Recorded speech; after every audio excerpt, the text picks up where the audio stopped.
Всем привет! Вы на канале Living in Paradise. Все о жизни в Греции. В этом ролике мы вам покажем и подробно расскажем о том, как правильно арендовать машину в Греции и как не допустить ошибок, о которых вы впоследствии сможете пожалеть. Специально для вас мы арендуем самую дешевую машину и пройдем все этапы аренды шаг за шагом, пообщаемся с менеджером, протестируем ее. А ближе к концу видео раскроем тему о том, что же лучше не делать на арендованной машине. Поехали!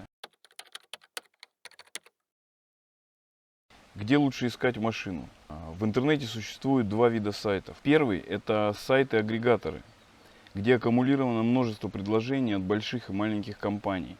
Они работают по принципу букинга или Airbnb. Если вы ищете машину заблаговременно, например, за полгода до поездки, то это действительно очень хороший вариант, и на таких сайтах можно найти выгодное предложение. Подчеркну, что на площадках агрегаторов в основном используются кредитные карты, не дебетовые. Второй вариант – искать сайты компании аренды напрямую. Такие сайты легко узнать, так как на них присутствует предложение только от одной компании. Тоже неплохой вариант, особенно если вы ищете машину за неделю, может быть за две до поездки. От себя можем рекомендовать: ищите компании, которые есть на Google картах, у которых есть офис и есть отзывы. Если вы не успели позаботиться об аренде автомобиля заранее, то в принципе вы это можете сделать в аэропорту прилета. Здесь, конечно, есть свои плюсы и минусы. Как правило, в аэропорту находятся крупные компании, которые готовы платить баснословную ренту. И, как следствие, это скажется и на стоимости вашей аренды. Кроме того, большие компании имеют огромный автопарк, и, как правило, он довольно старый. Нет, есть, конечно, и огромный плюс. Компании-гиганты могут предоставить вам такую услугу, как сдача машины в другом регионе Греции, если, конечно, вы готовы за это платить. Если уже во время отпуска вы вдруг решите куда-то поехать, посмотреть какие-то новые места в Греции, то вы можете арендовать автомобиль в любой туристической деревушке, где есть свои маленькие конторки. Честно говоря, мы так никогда не делали, но думаю, что это будет немного дороже. Предположим, вы нашли сайт или переписываетесь с менеджером по условиям аренды. Что нужно уточнять на этом этапе? Итак, первое – это класс машины. Чем он больше, соответственно, тем дороже. Второе – это коробка передач. В Греции очень много машин с механической коробкой передач. Это происходит из-за того, что механика дешевле в обслуживании, проще, и ввиду малолитражности машин в Греции она практичнее. Поэтому, если вы действительно хотите машину на автоматической коробке передач, вам нужно об этом позаботиться заранее. Как правило, такие машины выше классом, и, соответственно, они будут дороже. И их действительно мало. Уточните, где можно получить машину. Это аэропорт, вокзал, офис компании. Обычно никаких проблем взять и вернуть в аэропорту не возникает. Проблемы могут быть только у маленьких компаний, и то в том случае, если вы хотите взять машину в одном, например, регионе, а сдать в другом. Уточните год выпуска машины. В противном случае вы можете получить аналогичную машину возрастом чуть старше 15 лет. Представляем, да, как выглядит машина аренды такого возраста. Конечно, нужно указать дату, когда вы хотите получить машину и когда вы сдадите. Я думаю, это очевидно. Необходимо также понять условия страхования машины. Об этом мы расскажем чуть позже в ходе беседы с менеджером проката. Важно, ищите условия, при которых с вашей карты не будет списана энная сумма денег в качестве страховки. Это может быть и 200 евро, и 600 евро. Это всегда неприятно, и мы, например, этого избегаем. Небольшой совет. На стадии обсуждения, еще до того, как вы забронируете машину, можно и нужно поторговаться с менеджером. Но помните, это не Турция, никто здесь вам не сделает цену в 2 раза дешевле.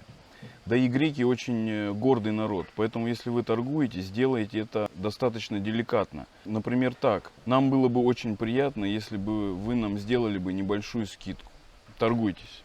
Наконец, все формальности по поиску и бронированию машины закончены. Вы уже на месте. Мы покажем вам, как происходит оформление документов, и пообщаемся с менеджером одной из контор. Да, и учитывайте, сейчас середина июля, то есть это по сути пик сезона, цены будут максимальные. Подчеркну, что это не реклама, и никаких денег мы за это не получали. Мы просто связались с компанией, которые сами неоднократно брали в аренду автомобиль. И поскольку они нас хорошо знают, согласились нам помочь и рассказать обо всех нюансах, связанных с арендой машины. Погнали в офис. Это небольшая контора. Из плюсов особое отношение к клиенту, дорожат репутацией, всегда на связи, телефон, вайбер, ватсап. Сейчас не знаю, но раньше у них был и русскоговорящий менеджер. Из минусов разве что невозможность сдачи машины в другом регионе. Пойдемте.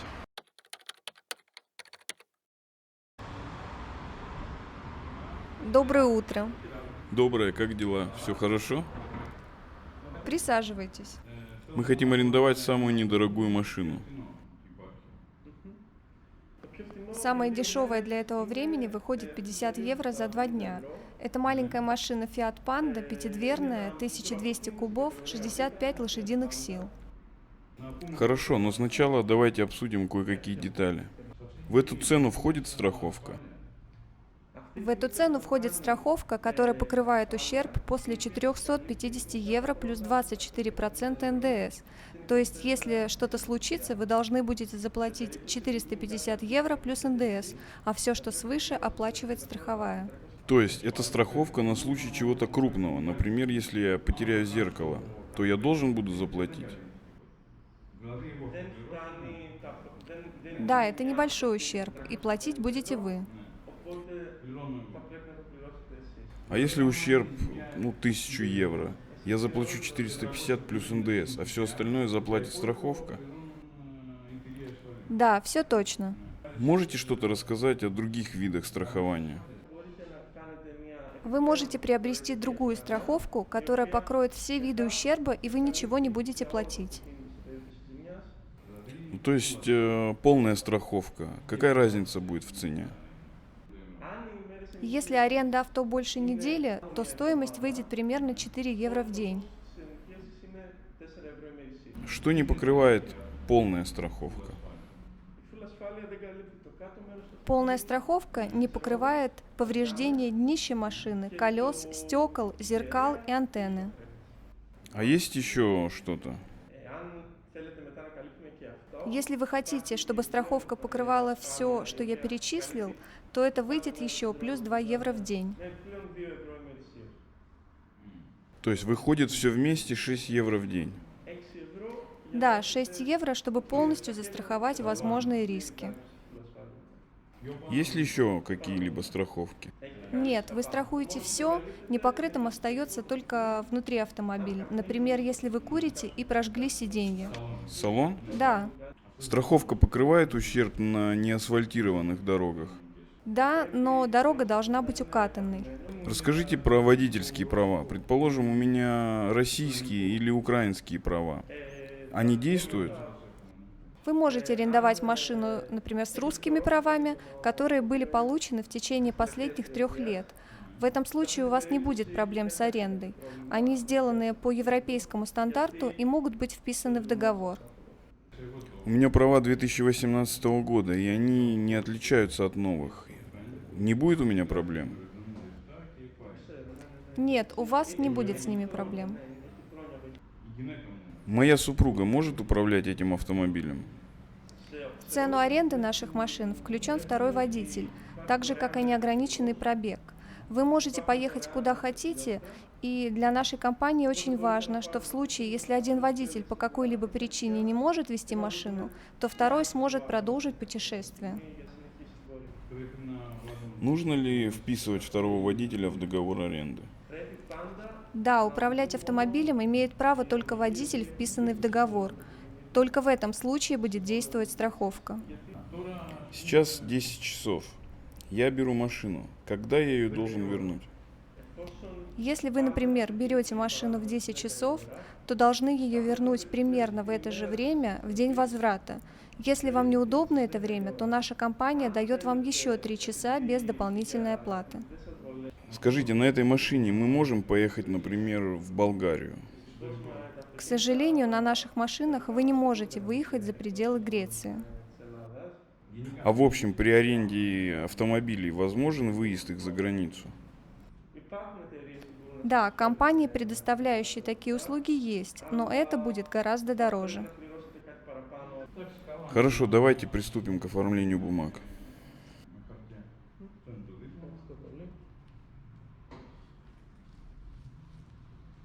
Сейчас мы закончим с бумажной волокитой и напрямую пройдем к приемке машины.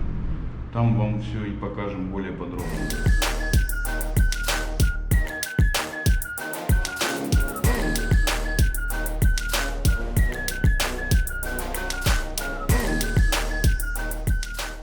Наш опыт общения с этой компанией исключительно положительный.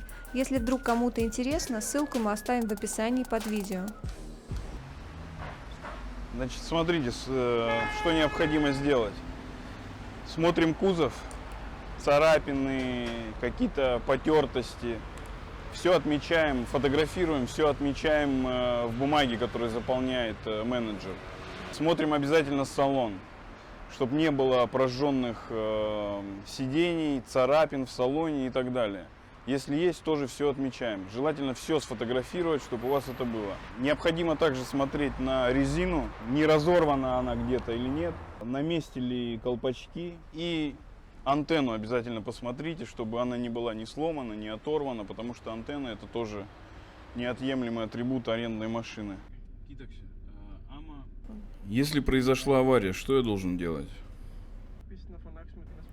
Если произошло ДТП, нужно уведомить полицию о том, что случилось, сообщить в компанию аренды машины и вызвать страховую компанию. Для арендных машин все необходимые бумаги в бардачке. На документах сверху указаны телефоны страховой компании. В том случае, если вы не можете найти номера телефонов, вы можете позвонить нам и попросить помощи в этом. Предположим, я турист, не говорю ни по-гречески, ни по-английски нормально. Могу ли я позвонить вам и попросить, чтобы вы всех уведомили? Да, мы можем это сделать, но вы должны сообщить, где точно находитесь. Предположим, мы оформили ДТП, приехала полиция, я не виноват. Как я могу продолжить свое путешествие? Машина-то сломана.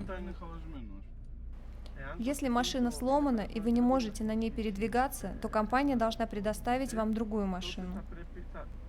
Примерно такую же? Да, если нет такой же, то классом выше. Ни в коем случае вы не должны соглашаться на машину, которая хуже классом.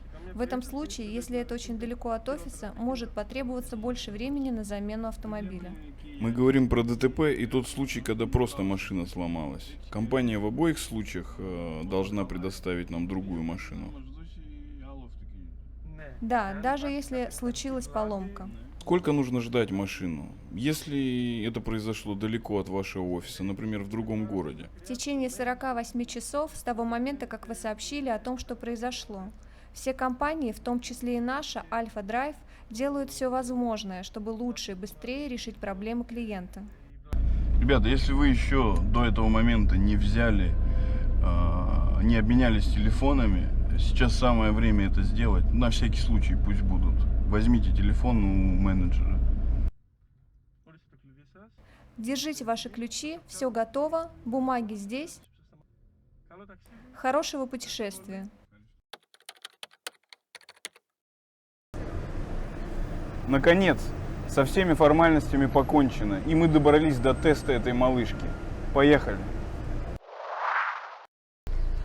Мы арендовали самую дешевую машину, представленную в автопарке компании. Она довольно маленькая, но очень шустрая, и такого объема двигателя достаточно для передвижения по Греции. Багажник не такой большой, но в принципе 2 чемодана спокойно поместятся.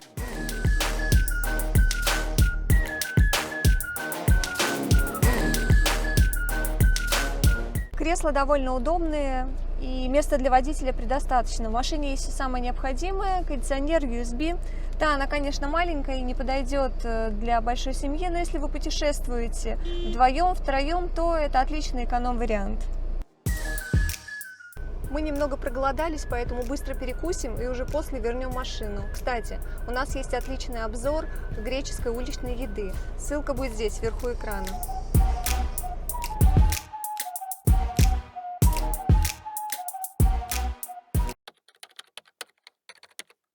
Друзья, мы сейчас едем обратно в контору, хотим сдать машину. Что нужно знать при сдаче машины? Как мы уже и говорили, бензин. То есть нужно сдать машину при том же уровне бензина, что и вы получили. Мы сейчас заехали на заправку, уже заправились. По мойке машины нужно ли мыть машину?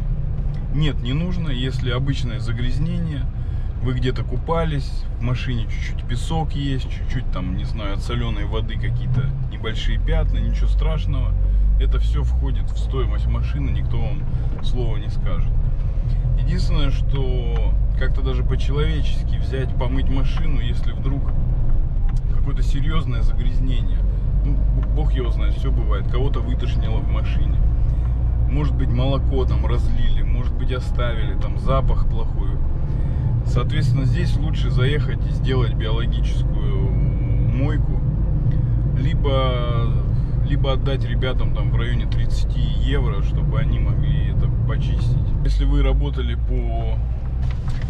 по системе залога, то есть где с вашей кредитной карты списывались в качестве залога какие-то денежные средства, то, соответственно, здесь вам уже придется подождать в районе 15, может быть, 20 дней. Это зависит от банка. Ну, пойдемте сдавать.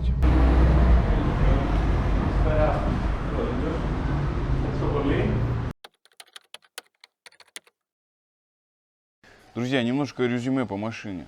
В принципе, отличная шустренькая машина, недорогая, экономичная, USB есть, музыка есть, кондиционер есть. Чуть не сказал антикор подкрылки. Кто понял, ставь лайк. Достойная машина за свои деньги. Друзья, и важный совет.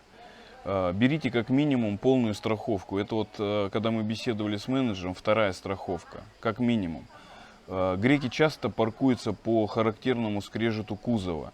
Будет очень неприятно, вместо того, чтобы тратить деньги на ваш отпуск, вы заплатите за ремонт кузова. Да, еще. Вы где-то на пляже, в городе, потратьте немножко больше времени, поставьте машину так, чтобы ее даже случайно там, при развороте, при повороте никто не зацепил. 10 минут вашего времени сэкономят кучу нерв. Если вы подчеркнули что-то ценное из наших советов, ставьте лайк, подписывайтесь на канал. Ну а теперь, как обещали, мы вам расскажем, чего же все-таки лучше не делать в Греции на арендной машине. Да, кстати, если вы еще не смотрели наш ролик об ужасных привычках греков, то обязательно посмотрите его. Там мы затрагиваем в том числе и тему о манере вождения на дорогах. Ссылка будет здесь, вверху экрана. Итак, никогда не превышайте скорость. В некоторых местах стоят камеры наблюдения. Допустимая погрешность превышения скорости составляет 10 км в час. Никогда не паркуйтесь на съездах для инвалидов. Их сложно не заметить, они обычно обставлены желтыми столбиками. За это предусмотрены большие штрафы, а также изъятие номерных знаков и прав. Кроме того, избегайте парковки на синей разметке. Это места для резидентов района. За это предусмотрен штраф от 80 евро. И по возможности избегайте парковки на желтой разметке. Там лучше тоже машину не оставлять. Старайтесь не ездить по грунтовым дорогам, потому что не все страховки покроют вам ущерб. Ну, думаю, про алкоголь не стоит говорить, здесь и так все понятно. На дороге всегда смотрите в боковые зеркала и обязательно включайте поворотники. Даже если вам кажется, что на дороге никого нет.